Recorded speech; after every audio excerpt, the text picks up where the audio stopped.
Quelqu'un te tient dans ses pensées en ce moment même, pas en pensant à toi de temps en temps, pas en se laissant porter par un souvenir fugace. Il te tient avec une constance et une intensité qui n'ont rien à voir avec ce qu'il avait prévu de ressentir aujourd'hui. Ses pensées reviennent sans cesse à toi comme l'eau qui trouve toujours les endroits les plus bas, non pas parce qu'il l'a choisi, mais parce que c'est simplement là que tout coule. Tu le ressens comme une chaleur sur le dos des mains, comme une qualité particulière d'être vivant dans un moment ordinaire, comme le sentiment que l'espace autour de toi n'est pas vide, qu'il contient quelque chose de dirigé vers toi, quelque chose qui arrive de l'extérieur de toi-même, quelque chose qui t'appartient spécifiquement, même si tu ne peux pas en retracer l'origine dans quoi que ce soit de visible.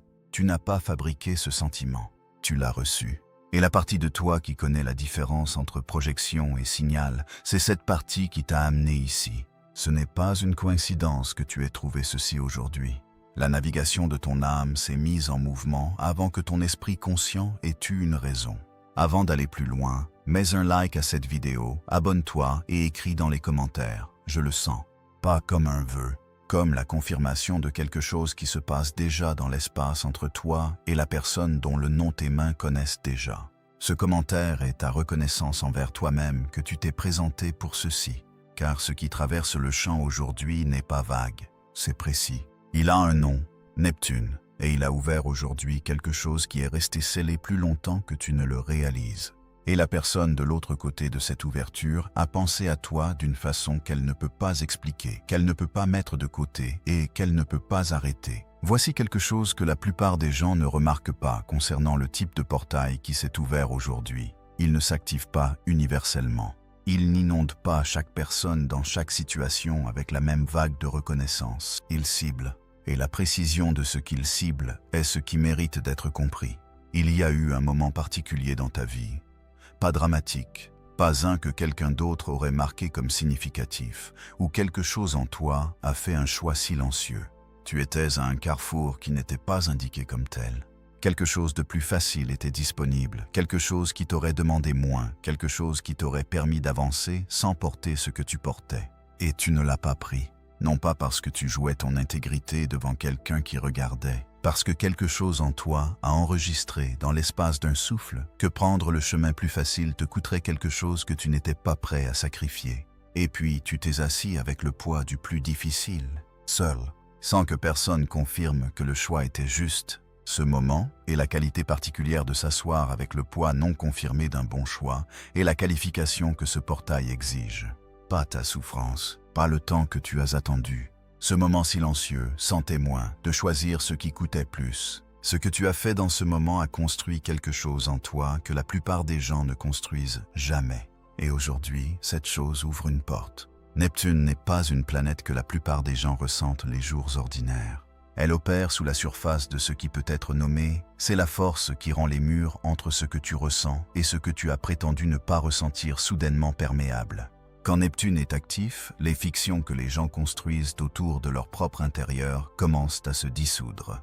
Pas violemment, en silence. Comme se lève le brouillard, tu ne le vois pas bouger et puis soudain ce qui était caché est simplement visible. Dans le langage de l'astrologie, Neptune gouverne les espaces sans frontières de l'expérience humaine, l'espace où tes sentiments et les sentiments d'une autre personne cessent d'être clairement séparés, où une pensée au sujet de quelqu'un arrive et tu ne peux plus dire si tu l'as générée ou reçue. Neptune est la planète de tout ce qui franchit la ligne entre deux âmes sans permission et sans explication. C'est la planète de la pensée de 3 heures du matin qui était déjà là quand tu t'es réveillé. La planète des chansons qui entrent en toi et trouvent quelque chose que tu ne savais pas être là. La planète du savoir sans pouvoir dire comment tu sais. Aujourd'hui, Neptune a ouvert ce que les astrologues appellent un portail de l'âme, une fenêtre spécifique dans laquelle le signal habituellement atténué entre deux personnes connectées devient presque impossiblement fort. Les murs qui étouffent habituellement ce que chaque personne ressent pour l'autre deviennent minces jusqu'à la transparence. Ce qu'une personne a porté concernant une autre, tout ce qu'elle a mis de côté, rationalisé ou réprimé, remonte à la surface avec une force qui ne peut pas être ignorée. Ce n'est pas la même chose qu'un sentiment qui s'intensifie aléatoirement. C'est un événement précis, la combinaison de l'endroit où Neptune est positionné dans le ciel aujourd'hui et des angles spécifiques qu'il forme avec les autres planètes crée une fenêtre qui dissout la distance confortable que les gens maintiennent par rapport à ce qui est vrai sur leurs propres émotions. Quelqu'un qui a géré ses sentiments envers toi, les organisant en catégories acceptables, les maintenant à une distance où ils restent gérables, découvre aujourd'hui que cette distance s'est fermée sans son consentement. Le portail nommé dans cette transmission n'est pas une métaphore pour l'ouverture émotionnelle en général. C'est la conséquence spécifique et réelle d'une configuration planétaire qui rend le maintien de l'autodéception continue sur ce qu'une personne ressent pour une autre presque impossible.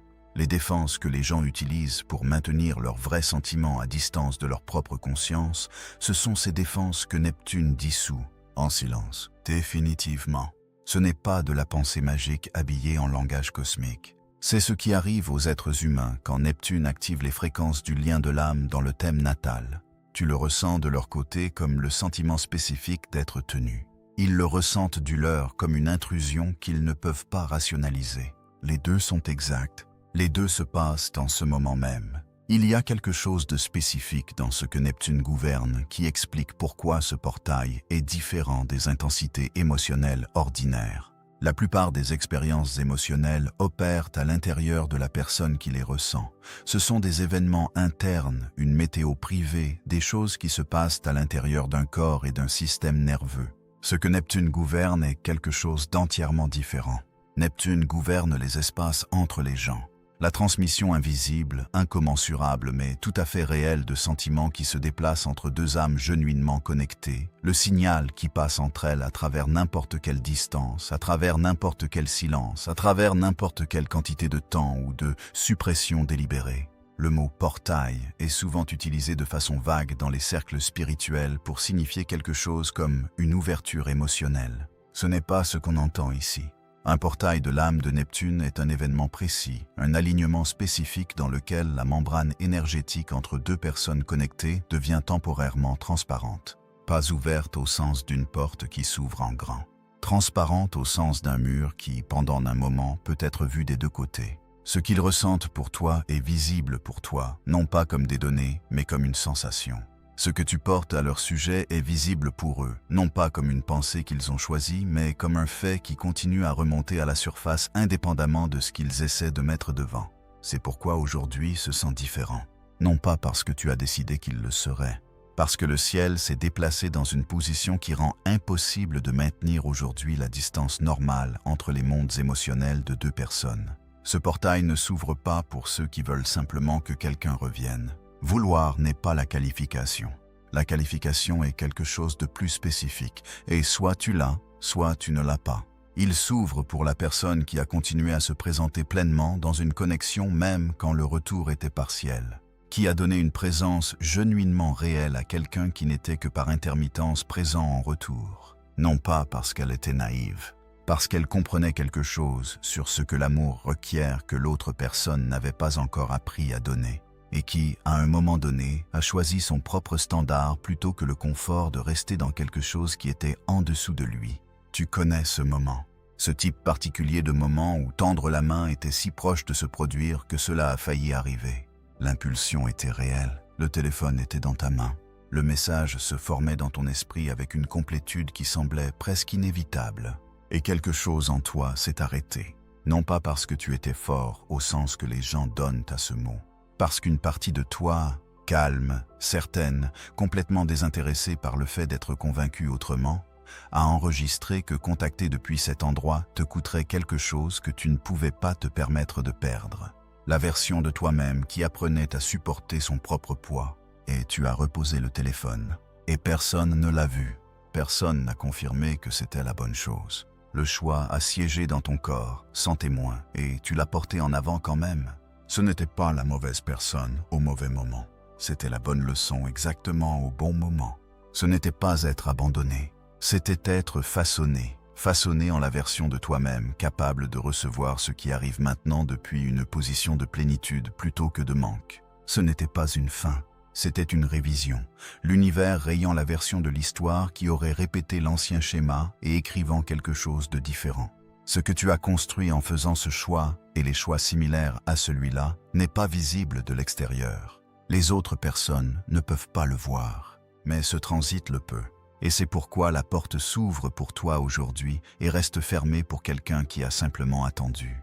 Tu n'es pas dans une posture de disponibilité désespérée. C'est l'autre chose. Tu es calme d'une façon qui n'est pas une performance, pas une résignation, pas le silence de quelqu'un qui a abandonné. Tu es calme de la façon qui ne vient qu'après que quelque chose de genuinement réel s'est intégré, après que le travail intérieur est devenu assez réel pour cesser de nécessiter une confirmation externe pour se sentir solide. Voici la partie qui semblait autrefois être de la cruauté et qui se révèle maintenant être de la précision. Le délai n'était pas arbitraire, pas aléatoire, pas indifférent.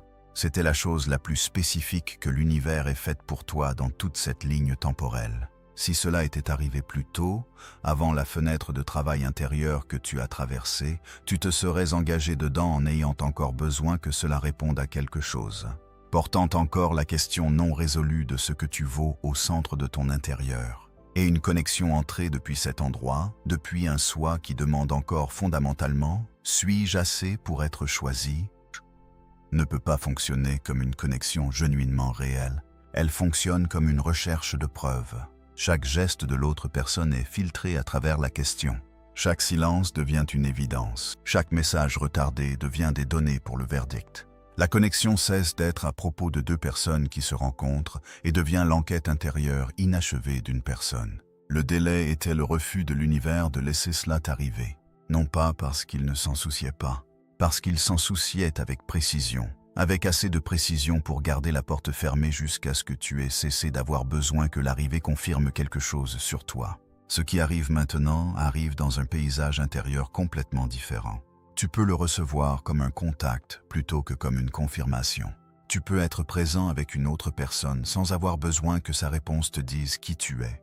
La question qui aurait fait tourner la dynamique autour de ta valeur, cette question a perdu son emprise. Non pas parce que tu l'as supprimée, parce qu'assez de transformation genuinement réelle s'est produite en toi pour que la question cesse d'être urgente. Elle a cessé d'être ce à quoi la connexion devait répondre. C'est vers ça que le délai travaillait. Non pas le moment de l'arrivée, la qualité de la personne qui la reçoit. Le silence a manqué de raison de tenir quand tu es devenu quelqu'un qui n'avait plus besoin qu'il se termine pour être entier. Le délai n'était pas du temps neutre. C'était du temps actif, la période durant laquelle le travail intérieur spécifique de découpler ton sens de la valeur du fait que cette personne particulière te choisisse pouvait se produire sans la distraction de la connexion elle-même. La présence de la connexion, alors que le travail était encore inachevé, aurait fonctionné comme une interférence. Chaque moment de proximité aurait été interprété comme une confirmation. Chaque distance aurait rouvert la blessure. Le travail ne peut pas se faire correctement à l'intérieur de la dynamique qu'il essaie de guérir. La séparation était la condition dans laquelle la guérison est devenue possible. En ce moment même, pas dans un futur moment, pas comme une possibilité à venir, la personne connectée à toi est à l'intérieur d'une expérience dont elle ne peut pas raisonner pour sortir. C'est quelqu'un qui est doué pour les raisons, qui a construit un ensemble soigneux et internement cohérent d'explications pour la distance. Les explications avaient du sens quand elles ont été construites. Elles servaient un objectif. Elles permettaient à cette personne de maintenir la version confortable de l'histoire, celle où le silence était le bon choix, celle où la distance était l'option saine, celle où ce qu'elle ressent pour toi est gérable et contenu, et pas la force déstabilisatrice qu'elle est en réalité. Mais aujourd'hui, ces explications s'effondrent entre ses mains. Pas dramatiquement, pas dans une crise, de la façon tranquille et spécifique dont une histoire que tu t'es racontée commence à s'entendre comme une histoire. Tu peux entendre les coutures, tu peux sentir les endroits où la logique exige que tu ne regardes pas trop près. Et ce transit, cette configuration précise de Neptune, les fait regarder de près exactement aux endroits que les explications étaient construites pour éviter. Ils traversent une journée ordinaire. Quelque chose d'anodin se passe autour d'eux, le type d'activité qui était autrefois efficace pour garder l'intérieur tranquille. Et puis tu arrives, pas comme quelque chose qu'ils ont convoqué, comme un fait qui est simplement là quand ils émergent dans le prochain moment de conscience. Ton nom, ton visage, la qualité spécifique d'une conversation que tu as eue, pas le contenu, la qualité, la texture particulière de ce que c'était d'être en contact avec toi. Et l'explication à laquelle ils se tendent, celle qui arrivait autrefois rapidement, celle sur le moment, sur les circonstances, sur ce qui est pratique et ce qui ne l'est pas, cette explication est plus lente aujourd'hui. Elle se forme moins clairement. Il y a des lacunes en elle qui n'étaient pas là avant. Des endroits où la voix intérieure qui produit la rationalisation fait une pause, perd le fil et s'assoit en silence pendant un moment plus long qu'elle ne le faisait. Cette pause, cette lacune, ce moment où la machine cesse de produire sa sortie et la chose en dessous, la vraie chose, la chose non gérée, respire dans l'espace qui s'est ouvert. C'est ce qui se passe pour eux en ce moment même, au milieu de leur journée ordinaire, sans avertissement, sans leur consentement. La qualité spécifique de ce qu'ils ressentent pour toi n'est pas un désir général. Ce n'est pas une nostalgie diffuse, c'est la reconnaissance précise et spécifique de quelque chose d'irremplaçable, le type de reconnaissance que l'esprit ne peut pas générer par l'effort, seulement découvrir à travers un regard honnête. Leur corps sait ce qu'ils ressentent avant que leur raisonnement rattrape. Leurs mains se déplacent vers leur téléphone et s'arrêtent. Leur attention dérive dans une direction qu'ils se sont interdits de suivre, et aujourd'hui, la clôture ne tient pas. Ce qu'ils font avec cette reconnaissance leur appartient à décider. Mais la reconnaissance elle-même n'est plus disponible pour être rangée ou expliquée en quelque chose de plus petit. Une fois que cette reconnaissance s'enflamme, elle ne se tait pas. Elle attend seulement que le courage la rattrape. Et voici la partie de l'expérience de l'autre personne qui est presque jamais nommée, l'épuisement spécifique du rationalisateur dans une fenêtre de Neptune. La rationalisation nécessite de la maintenance, elle nécessite de l'énergie. La voix intérieure qui produit les explications, ce n'est pas le bon moment. Ce n'est pas ce dont j'ai besoin en ce moment. Je leur rends service en ne rouvrant pas ça. Cette voix doit être alimentée. Neptune aujourd'hui coupe la ligne d'approvisionnement. Les explications nécessitent plus d'efforts à produire qu'elles n'en retournent en protection. Et quand un mécanisme de défense commence à coûter plus qu'il ne protège, le corps commence à le ressentir comme insoutenable. Ils ressentent ça en ce moment même, non pas comme une décision d'abandonner les explications, mais comme une fatigue croissante à les maintenir. Une lassitude qui vit dans l'effort de continuer à regarder ailleurs d'une chose qui continue à regarder en retour. Ce n'est pas un choix dramatique, c'est un choix silencieux. Les silencieux portent toujours le plus grand poids. Tu te tiens à l'intérieur de deux états intérieurs entièrement différents. Pas à un futur carrefour sur la route, mais en ce moment même, dans la qualité de comment tu habites ce moment. Et la différence entre eux n'est pas visible de l'extérieur. Elle vit entièrement dans l'intérieur, entièrement dans le corps, entièrement dans la sensation sous la pensée avant que la pensée se soit entièrement formée. Un état est le familier, celui qui s'accroche. Tu le reconnais à la qualité de la pensée, comment elle se déplace plus vite que la situation ne le requiert réellement, comment elle commence à organiser des résultats avant que les résultats soient disponibles, comment elle s'enroule autour de l'incertitude et essaie de la contenir en la prédisant. La mâchoire porte quelque chose dans cet état. La qualité du souffle est légèrement plus superficielle qu'elle n'a besoin d'être.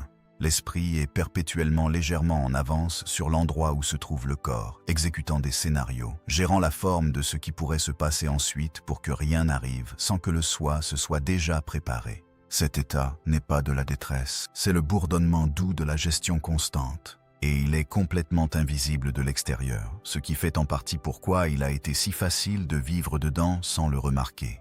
L'autre état est plus silencieux, pas passif, tranquille. La différence est qu'il ne s'accroche à rien. Il n'y a pas de gestion qui se passe. Les épaules ne sont pas préarrangées. Le souffle va où il va sans surveillance. L'esprit n'est pas 3 coups en avance sur le moment. Il est, dans le moment, présent à ce qui est réellement là plutôt que de pré-traiter ce qui pourrait être là ensuite. Cet état ne ressemble pas à l'abandon. Il ne ressemble pas à la résignation. Il ressemble à poser quelque chose, comme un poids transféré des bras au sol où il était toujours censé reposer. L'âme ne pose pas cette question pour te punir. Elle la pose parce que la réponse détermine tout ce qui suit, non pas comme une conséquence, mais comme une direction. La plupart des gens ne se demandent jamais depuis quel état ils opèrent réellement. Ils supposent qu'ils le savent, et la supposition est toujours qu'ils vont mieux qu'ils ne le font. L'accrochage est invisible précisément parce qu'il a été présent si longtemps qu'il se lit comme neutre. La gestion est invisible parce qu'elle produit des résultats, elle ressemble à de la compétence, elle est socialement indiscernable d'aller bien.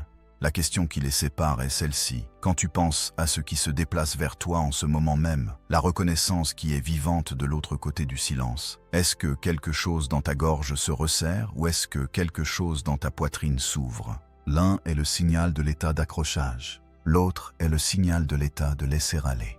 Ton corps sait lequel est lequel avant que tu aies traité les mots. Il y a quelque chose qui mérite d'être nommé sur l'état de laisser aller qui est fréquemment mal compris.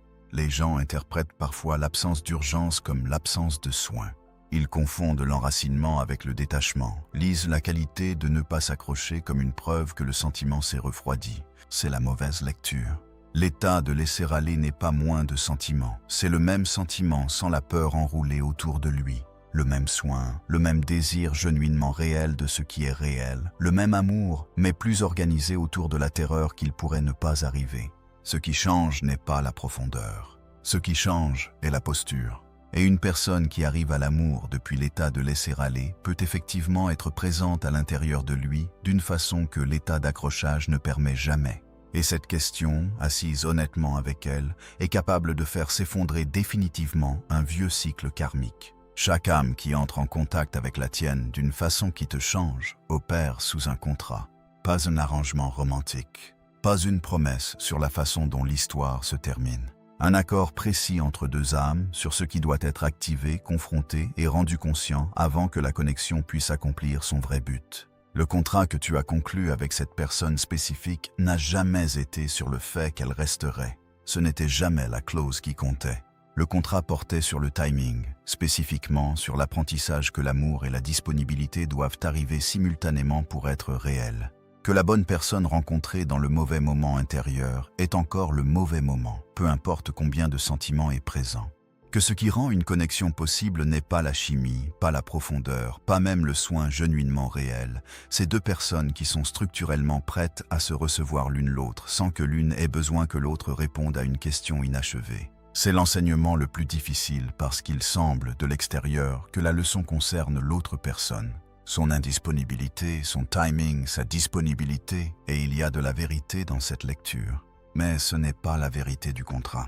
La vérité du contrat concerne toi, spécifiquement la version de toi qui est entrée dans la connexion en portant encore la question de savoir si tu étais assez pour être pleinement choisi. Sur la façon dont cette question a invisiblement façonné chaque moment de la dynamique, t'a fait donner plus que ce qui était équilibré, t'a fait lire les silences comme des verdicts, t'a fait absorber l'incertitude comme une information personnelle sur ta valeur. Saturne fait respecter ses contrats sans pitié, non pas parce qu'il est cruel, mais parce qu'il connaît la différence entre une leçon qui a été survécue et une leçon qui a été intégrée. Survivre signifie endurer l'expérience. Intégrer signifie ne plus être organisé autour de la blessure que l'expérience était conçue pour guérir. Saturne ne termine pas le contrat quand assez de temps s'est passé. Il termine le contrat quand la blessure est genuinement fermée, pas gérée, pas compensée, pas soigneusement contournée. Fermée donne à ceci tout son poids. Le deuil de reconnaître ce que le contrat concernait réellement.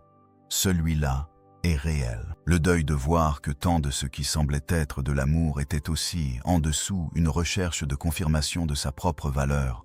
Ce deuil n'est pas petit. Il ne se dissout pas parce que la leçon est nommée. Laisse-le être exactement de la taille qu'il est. C'est la preuve du sérieux avec lequel tu as pris la connexion, de la profondeur avec laquelle tu t'y es donné, du caractère genuinement réel de l'amour même dans le déséquilibre. Le deuil n'est pas un signe que tu étais naïf, c'est la preuve de ce que tu y as apporté. Et ce qui change maintenant, ce à quoi ressemble réellement l'accomplissement du contrat à travers cette leçon spécifique, n'est pas que tu cesses de vouloir l'amour. C'est que tu cesses d'en avoir besoin qu'il court vers toi pour te sentir certain de le mériter. Tu peux tenir l'espace pour ce qui se déplace vers toi depuis une position de savoir déjà qui tu es. Le timing n'est plus quelque chose que tu essayes de forcer. Tu peux tenir ce qui est réel sans effondrer l'espace dont il a besoin pour se former correctement. Le contrat a toujours porté sur ce que tu devenais, pas sur le fait qu'il soit resté pour en témoigner. Ce que tu es devenu est déjà réel, peu importe ce qu'ils font ensuite. Ton corps a suivi ça avant que tu aies des mots pour le décrire. Il y a un silence dans ta poitrine qui est arrivé sans annonce. Pas le silence de l'engourdissement, pas le silence de quelqu'un qui a abandonné, mais un type entièrement différent. Une qualité posée qui n'a pas d'urgence derrière elle. Tu connais la différence maintenant. Tu as ressenti les deux. Le silence qui vient de l'épuisement se sent lourd, comme quelque chose d'étouffé ou de pressé vers le bas. Ce silence se sent comme quelque chose qui est arrivé à sa place de repos naturel et y est resté, non pas parce qu'il y était forcé, mais parce qu'il n'avait nulle part plus loin où aller. Le sommeil arrive différemment. Pas de façon dramatique, tu n'écrirais pas à ce sujet dans un journal comme une étape importante, mais plutôt qu'avant. Et laissant moins de résidus dans les premières minutes du réveil, quand la journée ne s'est pas encore organisée et que l'intérieur est brièvement visible sans son arrangement habituel. Il y a un moment, juste à la surface du réveil, où la texture spécifique de la nouvelle ligne de base est la plus claire, et elle est plus stable qu'elle ne l'était il y a 6 mois d'une façon qui n'est pas sur l'humeur, n'est pas sur les circonstances, et sur quelque chose en dessous des deux qui a genuinement changé. Le nom, celui que tes mains connaissent, traverse ta conscience différemment maintenant. Il y a encore du poids dedans. Ce n'est pas de l'indifférence, mais le corps ne se raidit plus autour de lui comme il le faisait. Là où il arrivait autrefois et organisait immédiatement le système nerveux dans une posture de préparation ou de défense ou d'espoir, il arrive maintenant et se déplace à travers toi comme la météo. Présent, portant du sentiment réel et puis continuant en avant sans dommage. Ce passage sans dommage n'est pas anodin. C'est le corps qui complète quelque chose que l'esprit essayait de compléter depuis longtemps. Tu peux remarquer la mâchoire se relâcher au milieu d'une phrase qui n'a rien à voir avec tout ça. Tu peux remarquer la qualité d'un après-midi qui te semble t'appartenir d'une façon que les après-midi n'avaient pas. Les moments qui nécessitaient autrefois le processus de fond de surveiller, se demander, tracer, attendre le signal, sont de plus en plus simplement des moments. Complets, présents. Ceux dans lesquels tu es réellement à l'intérieur de ce qui se passe plutôt que perpétuellement positionné à une légère distance de lui, gérant la distance. Il y a une qualité dans le silence du corps maintenant qui n'était pas là il y a 6 mois. Pas le silence de quelqu'un qui est devenu engourdi, mais le silence d'une pièce après qu'une longue conversation s'est bien terminée. L'air est posé. Il y a une complétude là-dedans que le corps enregistre comme sûr, comme réel, comme appartenant à un état qui ne nécessite pas de maintenance. Le système nerveux, qui a exécuté ses processus protecteurs à un niveau constant bas plus longtemps que tu ne l'as consciemment remarqué, commence à se rappeler ce que c'est que de se reposer. Ce n'est pas le silence de l'abandon. C'est le silence de quelque chose qui s'est genuinement terminé. Le corps connaît la différence, même quand l'esprit rattrape encore. Il y a quelque chose qui a changé dans la façon dont tu te rapportes à ce que tu veux, et c'est apparu avant que tu le nommes consciemment dans la qualité spécifique d'un vouloir qui est différent maintenant de ce qu'il était. Vouloir avait autrefois un certain penchant, une qualité de pression vers l'avant, un élan.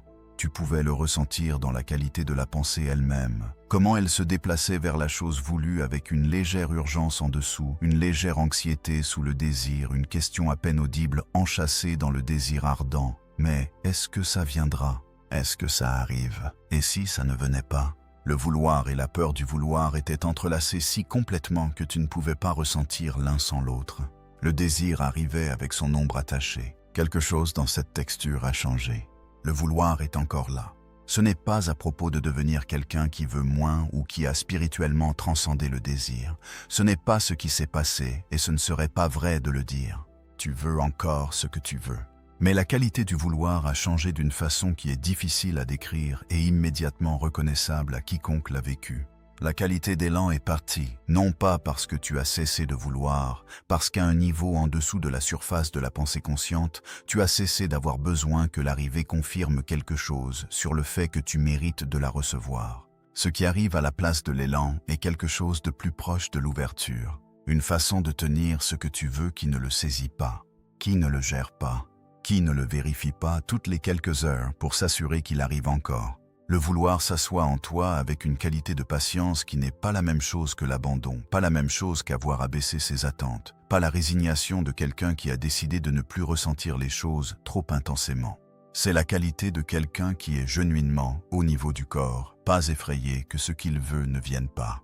Tu peux ressentir la différence dans le moment de penser à la chose que tu veux, pas après, pas comme une réflexion, mais dans la première demi-seconde de la pensée elle-même. Là où elle se contractait légèrement avant, elle s'ouvre maintenant. Là où elle arrivait déjà en se défendant contre la déception, elle arrive maintenant sans armure. Tu n'attends pas de devenir quelqu'un.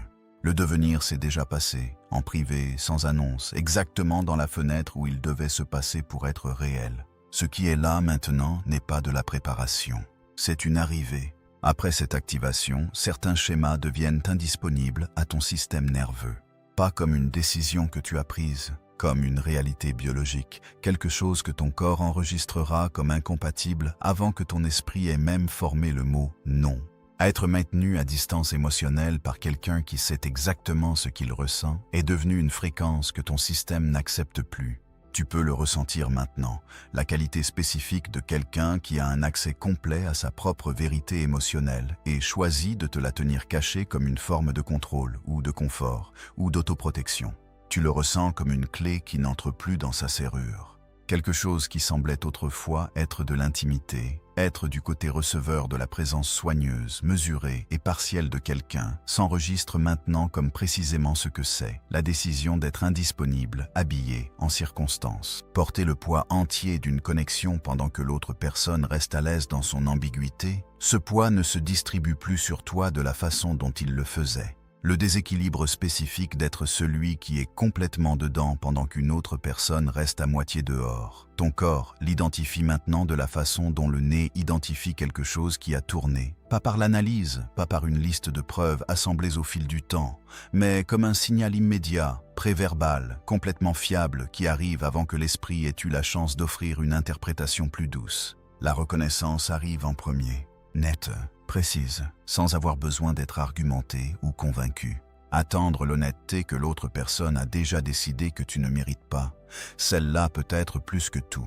L'expérience de donner ton vrai moi à quelqu'un qui a conclu en privé qu'être honnête avec toi leur serait inconvénient. Ton système nerveux absorbait cela autrefois, se pliait autrefois dans des configurations qui le rendaient tolérable, trouvait autrefois des façons de s'expliquer la malhonnêteté en termes plus doux. Ce pliage n'est plus disponible, non pas parce que tu t'es durci, parce que tu t'es clarifié. La différence compte, la dureté ferme. Le discernement voit simplement avec précision. Ce n'est pas de la dureté, c'est de l'expérience rendue permanente. De l'expérience qui t'a traversé assez profondément pour changer ce dont tu es fait, pas seulement ce que tu as appris. L'amour ne quitte pas ta vie après ça, il se met à niveau. Tout ce qui entre d'ici doit te rencontrer là où tu te tiens réellement.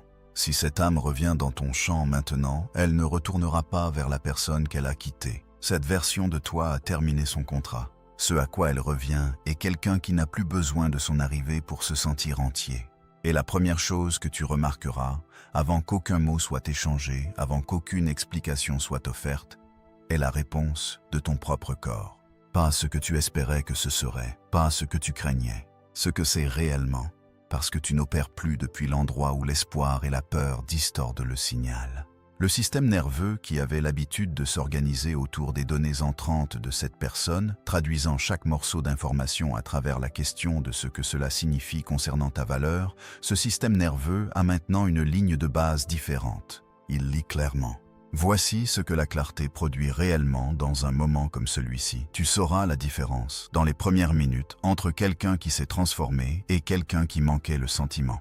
Pas comme un verdict que tu rends, comme une information que ton corps livre avant que la délibération ne commence. Une présence qui est genuinement différente de ce qu'elle était se ressent différemment dans la pièce. Elle porte un poids différent, une qualité d'attention différente.